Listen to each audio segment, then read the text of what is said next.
Oremos. Te alabamos, Señor. Agradecemos el privilegio de meditar en tu palabra. Sé con nosotros en este momento y, Señor, permítenos que nuestro corazón y nuestra mente sean receptivos a este mensaje tuyo. En el nombre de Jesús. Amén. Tome su lugar.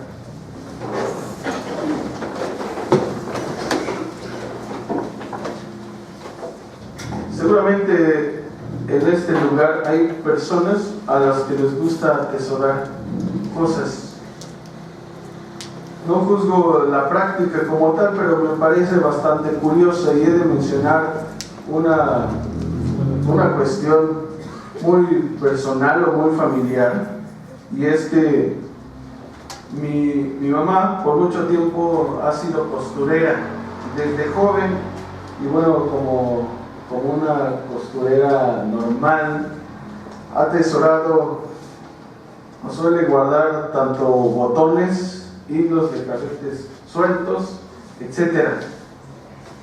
Hay quienes inclusive guardan ligas, clips, pasadores, porque dicen en su justificación: tal vez me sirva algún día, y qué tal si lo llego a necesitar, mejor lo guardo.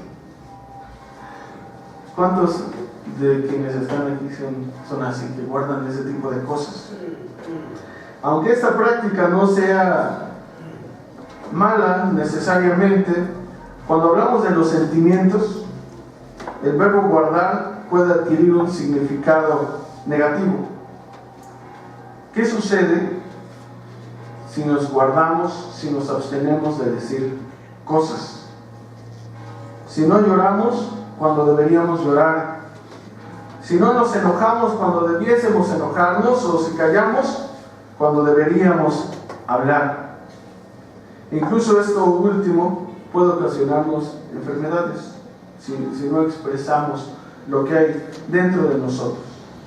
En el estudio de la semana hemos estado estudiando, valga la redundancia, el libro del Eclesiastés. Y la mayoría seguramente pensará, cuando escucha Eclesiastés, en aquello que dice el capítulo 3, todo tiene su tiempo. Y todo lo que se quiere debajo del cielo tiene su hora. Y sigue el texto. Tiempo para hacer, pero también tiempo para dejar de hacer. En esta dialéctica de que hay tiempo para todo, diré que también hay tiempo para guardar, y de igual manera tiempo para soltar. Y entonces pregunto, ¿qué nos impide soltar aquello que atesoramos a pesar de que sabemos que nos hace daño? Como un ejemplo muy común,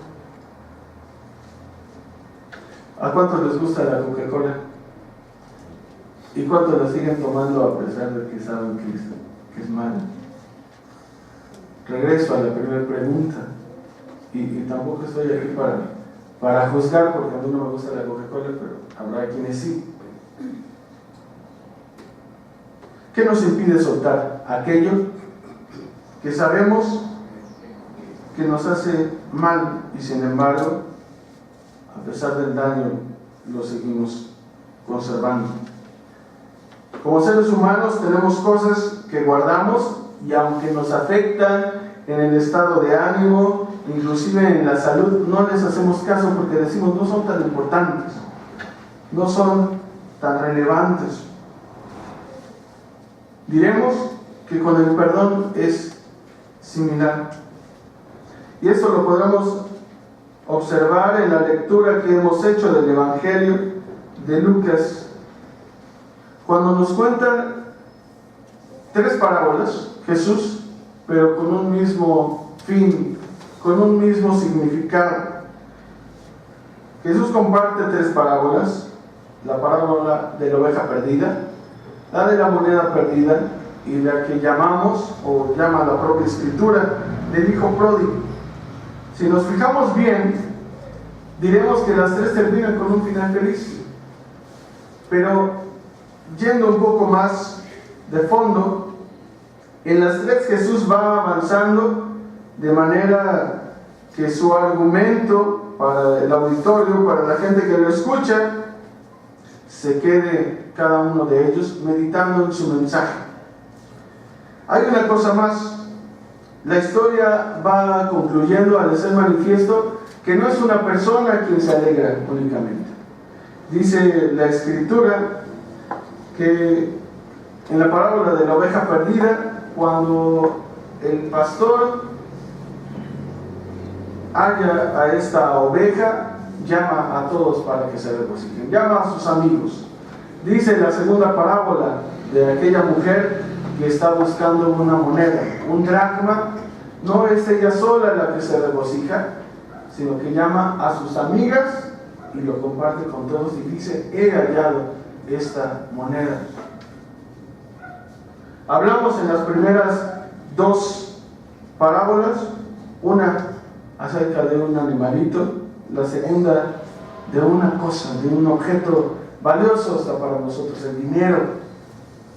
Pero la tercera habla de algo distinto, habla de una persona, aquel a quien la historia le llama el hijo pródigo.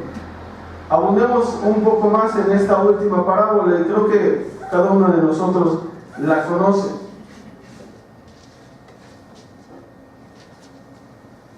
Desde el versículo 19 menciona: ya no soy digno de ser llamado tu hijo, hazme como uno de tus jornaleros. Levantándose vino a su padre, y cuando aún estaba lejos lo vio su padre y fue movido a misericordia, y corrió y se echó sobre su cuello y le besó. Y el hijo le dijo: Padre, he pecado contra el cielo y contra ti, ya no soy digno de ser llamado tu hijo. Pero el padre dijo a sus siervos: sacad el mejor vestido y vestidle, y poned un anillo en su mano y calzado en sus pies, y traed el becerro gordo y matadlo, y comamos y hagamos fiesta. Porque este mi hijo muerto era y ha revivido, se había perdido y es hallado. Y comenzaron a regocijarse. El hijo pródigo, el hijo que decide pedir su herencia antes de tiempo y además decide gastar aquella herencia hasta que se queda sin nada y dice: voy a regresar a mi padre, ya no como hijo tal vez, pero sí como siervo. Y repito este último versículo que he leído: porque este mi hijo muerto era y ha revivido, se había perdido y es hallado. Y comenzaron a regocijarse. Hermanos, hermanas, díganme, ¿quién buscó al hijo? Regresemos a las primeras dos parábolas. ¿Quién busca a la oveja? El pastor. ¿Quién busca la moneda? La mujer que necesitaba en aquel tiempo de este sustento económico. Pero ¿quién busca al hijo?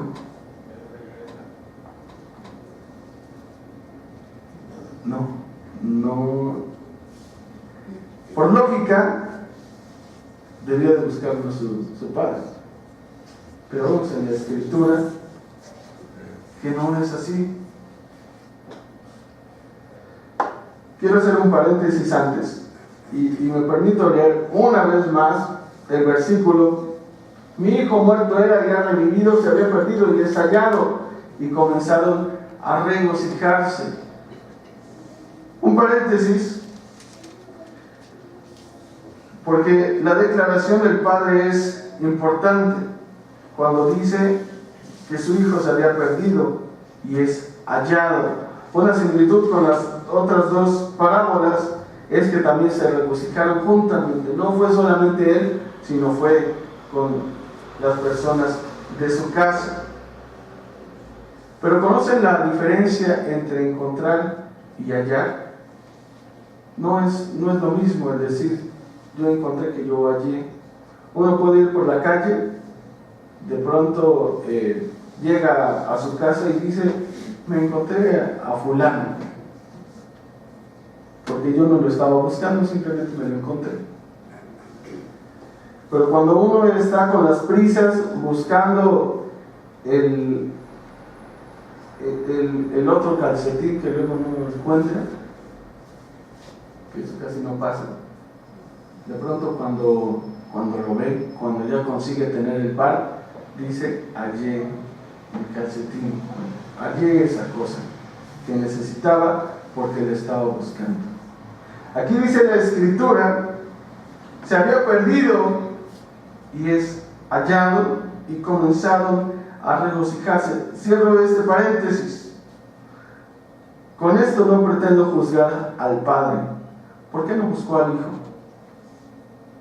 Seguramente él no sabía a las cosas que se iba a enfrentar, o tal vez sí, con la actitud rebelde del hijo, que repito, se le llama en la Escritura el hijo pródigo, con todo lo que le iba a acontecer, con los malos ratos. Inclusive, no sé si se llegó a imaginar que iba a ser tal la necesidad del hijo que iba a tener el deseo de comer el alimento de los cerdos, de acuerdo a lo que dice la Escritura. Pudiéramos ver a un padre desconsiderado.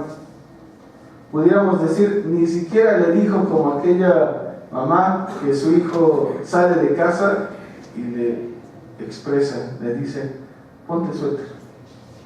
No, ni siquiera eso. La Escritura nos menciona que el padre se regocija, sí, pero la decisión para regresar es del hijo. ¿Quién buscó al hijo entonces? Si es que alguien le buscó. Decía mi hermano: no lo buscó nadie, él solito llegó a su casa por la necesidad. Pero podemos decir que sí hubo alguien que lo buscó, y este fue Dios. Dios busca al hijo pródigo.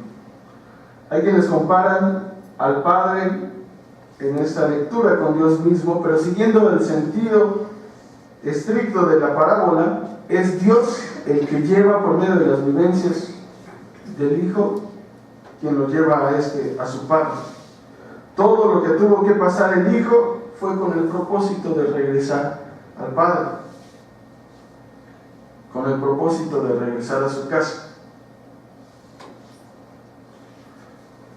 De manera que en este momento les invito a no fijarnos en el título de esta parábola, a la cual le han nombrado la parábola del hijo pródigo, y no ver tanto al hijo, no poner en el centro al hijo, sino al padre. El padre nos da una gran lección acerca del perdón, y de esta deriva el título del mensaje de hoy. Diremos que en la Biblia la palabra griega que se traduce como perdón significa literalmente dejar pasar, como cuando una persona deja de exigir que la deuda le sea pagada. Tenemos un ejemplo sobre esto en la oración que el maestro le enseñó a sus discípulos cuando ellos le decían: enséñanos a orar. Y él recita aquello que conocemos y que ha sido llamado a través del tiempo, a lo largo del tiempo, como el Padre Nuestro. Dice: y perdónanos nuestras deudas, como también nosotros perdonamos a nuestros deudores. Por supuesto que al declarar esto quiere decir que si nosotros pedimos perdón es porque perdonamos de la misma manera, es porque ofrecemos el perdón. Pero han escuchado aquella frase que dice: perdono, pero no olvido. Y esto es muy común para nosotros como seres humanos, el perdonar pero no olvidar. Y eso es cierto, perdonamos, no hemos de olvidar, pero sí, como dice aquel significado de la palabra en griego, podemos pasar por alto. De ahí el valor que tiene el Padre al perdonar. Y repito, el Padre tiene mucho valor al perdonar, porque ¿quién de nosotros, o quién de los que son padres, perdonarían de la manera en que el Padre perdona? No cuando llega el Hijo y volverle a reclamar y volver a decir: hiciste esto. Inclusive hay casos donde algunos de los padres le dice al hijo que desea abandonar la casa. Si pones un pie fuera de esta casa, yo ya no tengo hijo, o ya no puedes regresar. Sin embargo, el padre no dice la escritura que haya dicho esto.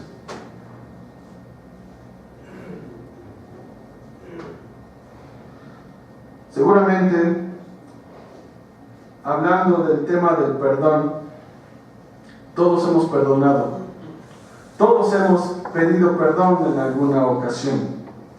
Incluso le hemos preguntado al Señor, como Pedro, de una manera insistente, a veces desesperada: ¿cuántas veces perdonaré a mi hermano que peque contra mí? Porque ya me le hizo una, ya me le hizo otra, ¿cuántas veces lo he de perdonar? ¿Acaso 7 veces? Y el Señor contesta: no, sino 70 veces 7 debes de perdonar. Les invito ahora a cambiar la perspectiva. ¿Cuántas veces nos han otorgado el perdón? ¿Cuántas veces, además, Dios nos ha perdonado por nuestras culpas, por nuestras faltas? Contra Él, contra nuestros hermanos, de tal forma que estamos aquí y tenemos nuestra mente en paz, porque nos habíamos perdonado por Dios. Esto no quiere decir que pequemos deliberadamente, porque sabemos que el Señor nos va a perdonar. Pero ¿cuántas veces Él nos ha perdonado? Al pecar contra Él, al pecar contra nuestros hermanos. Y hay una pregunta más referente al ejemplo que ponía al principio acerca de guardar, y que repito, esta práctica de guardar algunas cosillas no tiene que ser necesariamente mala. Pero referente a esto, preguntaré: ¿nos hemos perdonado ya a nosotros mismos por guardar? Por guardar aquellas cosas por años que podemos mencionar como rencor, como recuerdos negativos, porque me hicieron esto y yo no puedo perdonar, porque me pasó esto y yo no lo puedo olvidar, no lo puedo pasar por alto. ¿Cuántas veces Dios nos ha perdonado? Y de tal manera, ¿cuánto nos hemos perdonado nosotros por entender esto?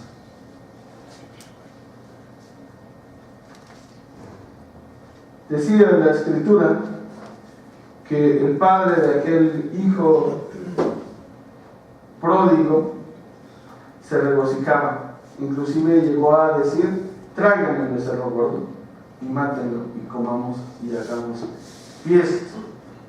Pasando entonces ahora a este mismo ejemplo, la figura del Padre en la figura que representa a Dios para nosotros, diremos: ¿cuánto amor nos ha dado el Padre? Que siendo pecadores, Él nos ha demostrado su amor. Que necesitando perdón, Él nos perdona. Que si alguien nos pide perdón, también le perdonamos. Pero regreso a esta pregunta: ¿cuánto nos hemos perdonado a nosotros mismos por guardar situaciones que por años hemos atesorado y que no nos logramos librar de ello? Por tanto, hermanos, para concluir, si es que hay algo en lo particular que sigamos atesorando y de manera negativa, algún rencor, algunos recuerdos negativos, pensemos en el perdón que el Señor da y pensemos que además el perdón es una nueva oportunidad para comenzar de nuevo. Perdonemos a otros, pero así como dice la Escritura que debemos amar a Dios como a nosotros mismos, perdonemos a otros como a nosotros también nos perdonamos. Inclusive en los momentos difíciles hay quienes a veces por rebeldía llegamos inclusive a ofender a Dios, a reclamarle a Dios. Puede sonar peculiar, puede sonar difícil de creer, difícil, muy difícil, pero perdonemos también a Dios por lo que creemos que está mal que hace Él en nuestra vida. Pidámosle perdón, y repito, pidámonos perdón a nosotros. Quiero invitarles a ponerse en pie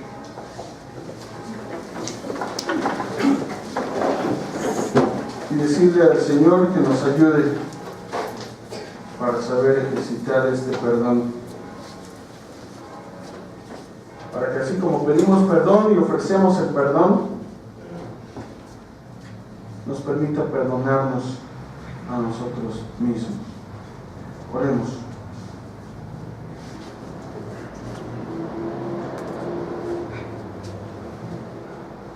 Señor, no nos cansamos de alabarte, porque reconocemos tu bondad, porque reconocemos, Señor, que tú actúas en nuestra vida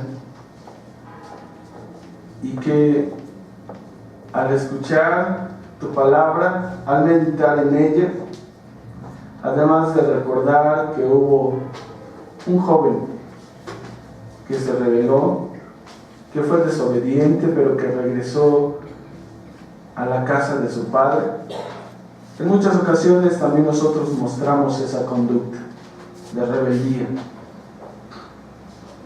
de alejarnos de nuestro Padre y nuestro Padre Celestial. Queremos regresar, Señor, a casa, expresando perdón, pidiéndote perdón, pidiendo perdón a aquellos que hemos ofendido y también, Señor, perdonándonos a nosotros mismos. Si es que hemos atesorado rencores, si es que hemos atesorado odio en contra de algún hermano, de alguna hermana, permítenos, Señor, ser sanados, porque tú sanas, porque tú ofreces salvación que guarda una misma raíz con la sanidad, porque tú, Señor, deseas que nosotros vivamos una vida plena, sin rencores, sin dudas, sin temores, sabiendo, Señor, que sí, que somos débiles, pero en ti somos fuertes, porque tu poder se perfecciona en nuestra debilidad, y por ello aún podemos perdonarnos, aún podemos ofrecer perdón, y aún podemos levantar la mirada a ti, porque en medio de nuestros errores, en medio de nuestra posible rebeldía, tú vienes a nuestro corazón y nos llamas a una vida nueva. El perdón es una nueva esperanza. Permítenos, Señor, por tanto, participar de este, para que así, caminando en novedad de vida, te agrademos, porque ese es el propósito de nuestra vida, de nuestra existencia. Agradarte, alabarte a ti, Señor. Lo hacemos en el nombre de Jesús. Amén.